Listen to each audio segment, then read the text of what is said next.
Anna Senish, the composer of Eli, was not the only one to lose her life resisting the Nazis. Throughout Europe, tens of thousands of Jews rose up to fight against the evil that had ensnared Europe.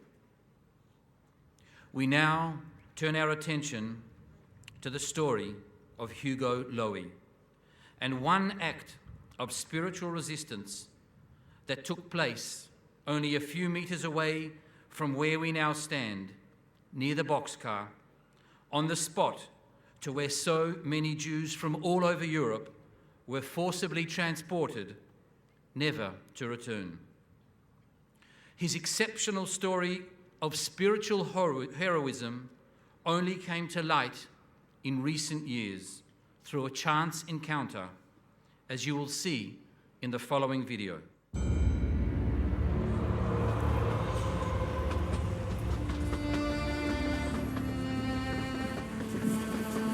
In the last year of the war, more than 400,000 Hungarian Jews were marched to their death in Birkenau. Each and every one had a story, but their stories went with them to the gas chambers. Some 50 years later, one of these stories has miraculously come to light. Hugo Lowy is a story of a hero who was ready to sacrifice his life for his faith, for Judaism. Hugo Lowy was an ordinary husband and father. A modest but devout Jew, he prayed every morning. Like many, he worried about protecting his family from the Holocaust engulfing Europe. As whole families began to disappear, Hugo moved his wife and children from their hometown on the Slovakian border to the relative safety of Budapest.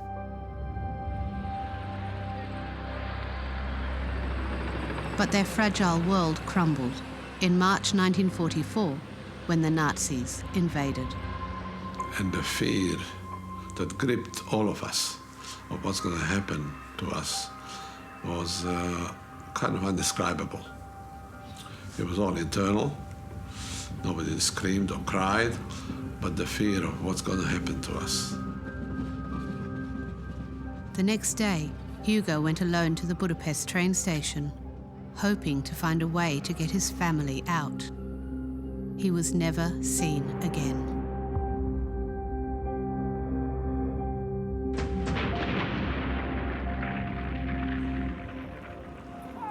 Against the odds, Hugo's wife and children survived. In the months after liberation, they searched for him, but found nothing. It invaded the space of my mother's sorrow. And she was a gentle soul. She very rarely smiled.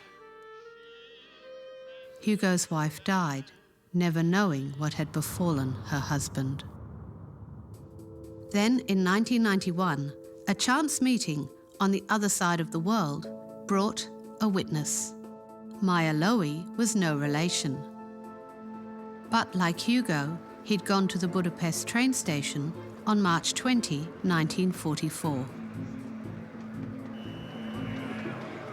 The two had been caught in a Nazi trap and taken to an internment camp outside the city.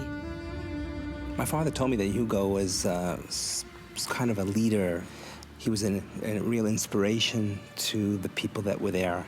He conducted the prayer services, and so he encouraged everybody to pray.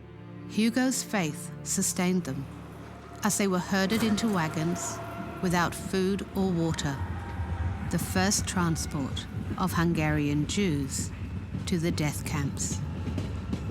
My father and Hugo were together. They get grabbed and thrown out onto the platform. And they were ordered to take their belongings, to drop it at the station there. Everybody did, and he didn't. Hugo held on to his bag, and an SS guard grabbed it from him and threw it on the pile. When the guard turned around, my father picked it up and brought it back. There were all these people who were looking up to him, and they were warning him. And my father also said to him, don't do it, just leave it. Just leave the bag, just leave it. And my father told me that Hugo said, I'm not going anywhere without my prayer shawl and my tefillin. And then he knew. He had to have known, what the outcome would be. And then they beat him to death there and then. And the rest moved on. This was his life. The tradition, the heritage, the faith.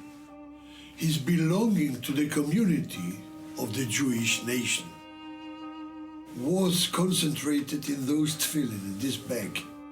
This makes him even more a model of Kiddush Hashem, sanctification of God.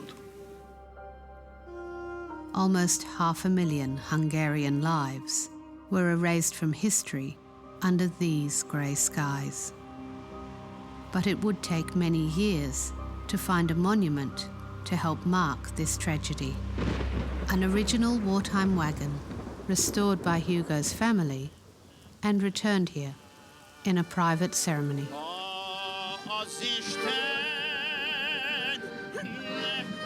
It is filled with the memories of all those it brought to this dark place. And something more. Today we are going to return back the talents and tefillin of his son.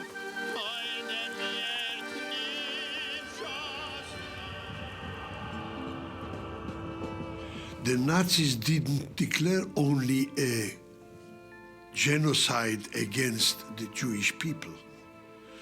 They declared a war against the spirit as well. Hugo, Lowy, in his brave last step, he overcame